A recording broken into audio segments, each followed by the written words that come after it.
Hello students, आज हम राजनीतिक विज्ञान में टॉपिक पढ़ेंगे रूसो, जिनका पूरा नाम है जीन जैक्स रूसो। तो रूसो ने सामाजिक समझौते का सिद्धांत दिया है। अगर हम इनके जन्म की बात करें तो इनका जन्म 1712 ईस्वी में हुआ है, जेनेवा, जो कि स्विट्जरलैंड देश में है। और स्विट्जरलैंड जो देश है वो कैसा है, गणतंत्र था उस समय। इनकी मृत्यु जो हुई है वो 1778 ईस्वी फ्रांस में हुई है। यानी कि जन्म जो हुआ है वो तो स्विट्जरलैंड देश में हुआ है, लेकिन मृत्यु जो हुई है ये बाद में जो चले गए थे फ्रांस में चले गए हैं और मृत्यु भी वहीं पर हुई है।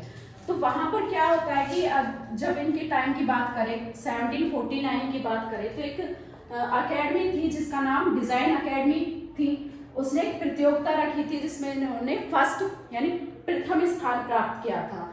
उसमें विषय क्या था उस प्रतियोगिता का, विज्ञान तथा कला की प्रकृति ने मनुष्य को नैतिक बनाया है या अनैतिक बनाया है।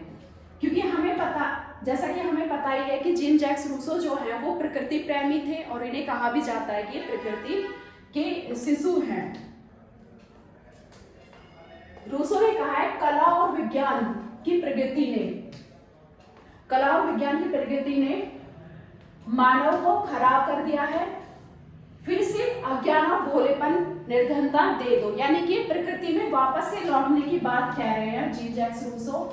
वे हमें सुखी बना सकते हैं, यानी कि जितना मॉडर्न मनुष्य होता जा रहा है उतना ही मनुष्य दुखी होता जा रहा है।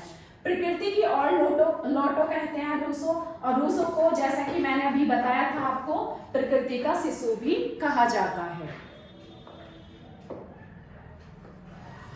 इनकी एक बुक है जिसका नाम है सोशल कॉन्ट्रैक्ट, सामाजिक समझौता, अगर हम हिंदी में समझें, और जो कि 1762 में इन्होंने लिखी थी। जो सामाजिक समझौते में इन्होंने शुरुआत जो करी है वो हॉब्स के, जो कि हमने लास्ट क्लास में भी पढ़ा था, हॉब्स के बुरे व्यवहार से शुरुआत करी है इन्होंने, और लॉक के अच्छे व्यवहार का वर्णन पर इन्होंने अपनी बुक का लास्ट किया है। यानी मानव व्यवहार के बारे में ये कहते हैं कि मानव का जो व्यवहार है वो बुरा भी है और अच्छा भी है। अगर हम हॉब्स की बात करें तो वो सिर्फ बुरे व्यवहार के बारे में ही वर्णन करते हैं। और वहीं अगर हम बात करें लॉक की, तो लॉक मनुष्य के अच्छे व्यवहार को मानते हैं, लेकिन यहाँ रूसो ने दोनों को माना है।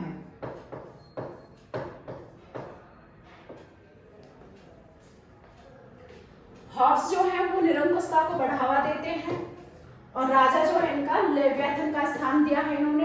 वहीं अगर हम लॉक की बात करें तो स्वतंत्रता को ज्यादा महत्व देते हैं, और रूसो ने अनुशासन और स्वतंत्रता को दोनों को ही महत्व दिया है। ये यानी कि अच्छा व्यवहार और बुरा व्यवहार दोनों का ही पक्ष रखते हैं और मानते हैं। आवश्यकता क्यों हुई, यानी कि सामाजिक समझौते की आवश्यकता क्यों हुई थी, उसके बारे में अगर बात करें तो संपत्ति के कारण अराजकता बढ़ गई थी, तो उस पर कंट्रोल करने के लिए क्या हुआ कि समझौते की आवश्यकता हुई। और स्वतंत्रता समानता के लिए व्यक्ति को संपूर्ण प्रबुद्ध समाज को सौंपते हैं। इन्होंने कहा था कि अगर हमारा समझौता हो जाता है तो हम शक्ति को संपूर्ण प्रबुद्ध संपन्न समाज को सौंप देंगे। इनके सामाजिक समझौते की विशेषता क्या थी, सामान्य इच्छा पर आधारित था। सामान्य इच्छा होती क्या है, सामान्य इच्छा होती है कि सभी का कल्याण, ये सभी के कल्याण की बात करते हैं कि यानी समाज में रहने वाले सभी मनुष्य का कल्याण हो सके और वो उनका विकास हो सके अच्छे से। तो इनका जो सामाजिक समझौते का सिद्धांत है, सामान्य इच्छा पर आधारित संपूर्ण प्रबुद्ध संपन्न समाज का जन्म होता है। और सामान्य इच्छा सर्वोच्च और निरंकुश है, यानी कि इसका मतलब है कि सर्व कल्याण पर जोर दिया है, यानी कि सभी का कल्याण हो सके।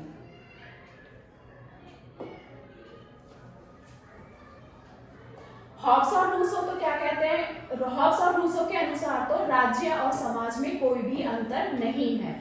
यानी कि जैसे हमने लास्ट क्लास में भी देखा था कि हॉब्स ने राज्य और समाज में अंतर नहीं माना था, वहीं उसी तरह से क्या रूसो भी समाज और राज्य में कोई अंतर नहीं मानते हैं। लेकिन लॉक ने पहले समझौते में समाज का निर्माण और दूसरे में राज्य का निर्माण किया है, यानी कि ये समाज और राज्य में अंतर मानते हैं। रूसो जो है वो प्रत्यक्ष लोकतंत्र का समर्थन करते हैं।